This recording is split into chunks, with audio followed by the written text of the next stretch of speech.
ओम भूर्भुवः स्वः तत्सवितुर्वरेण्यं भर्गो देवस्य धीमहि धियो यो नः प्रचोदयात्। ओम योग माया भगवते नमः।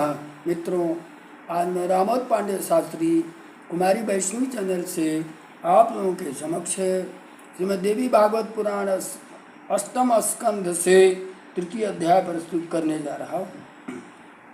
प्रस्तुत अध्याय में महाराज मनु की वंश परंपरा का वर्णन है। श्री नारायण उवाच महिम देवं प्रतिष्ठाप्य यथा स्थाने च नारद वैकुंठलोकम अगमत ब्रह्मोवाच स्व आत्मज। हे नारद, इस प्रकार पृथ्वी को यथा स्थान प्रतिष्ठित करके भगवान जब वैकुंठ चले गए तब ब्रह्मा जी ने अपने पुत्र से कहा, स्वयं भुव महाबाहो पुत्र तेजस्वी नाम्बर स्थाने महिमये तिष्ठ प्रजा सृज यथोचितम। तेजस्वियों में श्रेष्ठ तथा विशाल भुजाओं वाले हे पुत्र स्वयंभू, अब तुम उस स्थल में स्थान पर रह करके समुचित रूप से प्रजाओं की सृष्टि करो। हे विभो, देश एवं काल के विभाग के अनुसार यज्ञ के साधन स्वरूप उस उत्तम मध्यम सामग्रियों से यज्ञ के स्वामी परम पुरुष का यजन करो। शास्त्रों में वर्णित धर्म का आचरण करो और वर्णाश्रम व्यवस्था का पालन करो। इस प्रकार से पवित्र रहने पर प्रजा वृद्धि होती रहेगी। विद्या विनय से संपन्न सदाचारियों में श्रेष्ठ और अपने गुण कीर्ति तथा कांति के अनुरूप पुत्र उत्पन्न करके कन्याओं को गुणी तथा यशस्वी पुरुषों को अर्पण करके और एकाग्र चित्त होकर के अपने मन को पूर्ण रूप से प्रधान पुरुष परमेश्वर में स्थित करके भक्ति पूर्वक साधना तथा भगवान की सेवा द्वारा आप योगियों के लिए सदा वंदनीय अभिष्ट गति को प्राप्त कर लोगे। धर्माचर शास्त्रोक्तम वर्णाश्रम निबंधनम एतेन क्रम योगेन प्रजावृद्धि भविष्यति। पुत्र पुत्वानुप्याप्य गुणतः कीर्त्या कांत्या आत्मरूपिणे विद्या विनय संपन्नात् सदाचारवतांबराम कन्याश्च दत्वा गुणवद्यशो वद्भय समाहित मन सम्यक समाधाय वृद्धान पुरुषे परे। हे नारद, इस प्रकार अपने पुत्र स्वयंभुव मनु को उपदेश दे करके तथा उन्हें प्रजा सृष्टि के कार्य में नियुक्त करके परमयोनि ब्रह्मा जी अपनी धाम को चले गए। प्रजा सृजत पुत्रेति पितु आज्ञा समादधत स्वयंभुवः प्रजासर्ग करोतु पृथ्वी पतिम। हे पुत्र, प्रजाओं का सृजन करो। पिता की इस आज्ञा को पृथ्वीपति स्वयंभुव मनु ने हृदय में धारण कर लिया और वे प्रजा सृष्टि करने लगे। मनु से प्रियव्रत तथा उत्तानपाद नामक दो महान ओजस्वी पुत्र पैदा हुए। प्रियव्रत उत्तानपादौ मनुपुत्रौ महोजसौ कन्या प्रिय प्रसूतास्य तासां नमामि मे शृणु। पहली कन्या आकुति और दूसरी देवहूति तथा लोक पावनी तीसरी कन्या प्रसूति नाम से प्रसिद्ध हुई। कहने का मतलब यह है, मनु से प्रियव्रत तथा उत्तानपाद नामक दो महान ओजस्वी पुत्र और 3 कन्याएं उत्पन्न हुई। उनके नाम आकुति, पहले का नाम था आकुति, दूसरे का नाम देवहूति और तीसरी कन्या का नाम प्रसूति था। आकुति, देवहूति और प्रसूति था। उन्होंने आकुति का रुचि के साथ, मध्यम कन्या देवहूति का करदम के साथ और प्रसूति का विवाह दक्ष प्रजापति के साथ कर दिया, जिनकी ये प्रजाएं लोक में फैली हुई। आकुतिम रुचे प्रदात कर्म कर्दमाय च मध्यमाम दक्षात प्रसूति च यासाम लोक इमाम प्रजाम। रुचि के द्वारा आकुति के यज्ञ रूप भगवान आदि पुरुष प्रकट हुए।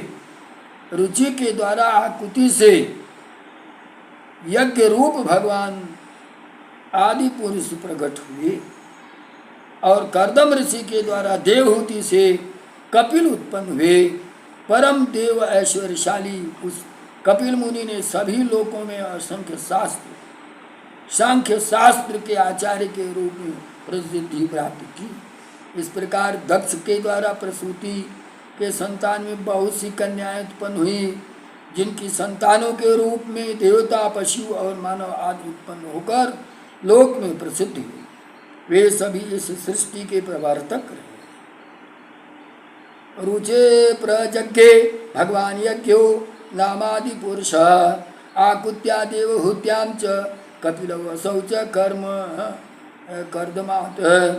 सांख्याचार्य सर्वलोके विख्याता कपिलो विभो दक्षात् प्रसूत्यां कन्याश्च बहुशो जज्ञिरे प्रजा यासां संतान संभूता देवर्तिर्यंगना राधयः प्रसूता लोक विख्याता सर्वे सर्ग प्रवर्तका यज्ञस्य भगवान स्वयंभू भुवन मन्वन्तरे विभो मनु रक्ष रक्षोभ्यो यामयि देवगणैर्युतम्।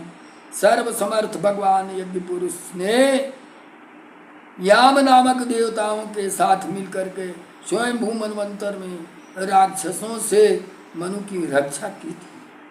महान योगी भगवान कपिल ने अपने आश्रम में रहकर माता देवहूति को सभी अविद्याओं का नाश करने वाले परम ज्ञान का उपदेश दिया था। उन्होंने ध्यान योग तथा अध्यात्म ज्ञान के सिद्धांत का विशेष रूप से प्रतिपादन किया।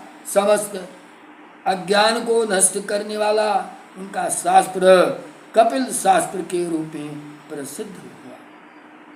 सविशेषम ध्यान योग अध्यात्म ज्ञान निश्चयम कपिलम शास्त्राख्यातम सर्वाज्ञान विनाशनम उपविश्य महायोगी स यजौ पुलः आश्रमम अद्यापि वर्तते देवः सांख्याचार्य महाशयः। यन्नाम स्मरणे नामपि सांख्ययोग सिद्ध्यति तं वन्दे कपिलं योगाचार्यं सर्ववरप्रदम्। वे महायोगी कपिल अपनी माता को उपदेश दे करके ऋषि पुलह के आश्रम पर चले गए। सांख्य शास्त्र के आचार्य महान यशस्वी भगवान कपिल आज ही विद्यमान है। मैं सभी प्रकार से वर प्रदान करने वाले उन योगाचार्य कपिल को प्रणाम करता हूँ, जिसके नाम के स्मरण मात्र से सांख्य योग सिद्ध हो जाता है। एवं मुक्तम मनोकन्या वंश वर्णनम उत्तमम पठताम श्रुवताम चापि सर्व पाप विनाशनम अतः परम प्रवक्ष्यामि मनुपुत्रान्वयं शुभम। यदा आकर्णन मात्रेण परमम् अवाप्नुयात् द्वीपवर्षसमुद्र दिव्य व्यस्ता यतसितैः कुशला व्यवहार प्रसिद्ध्यार्थम सर्वभूत सुखाप्तिः।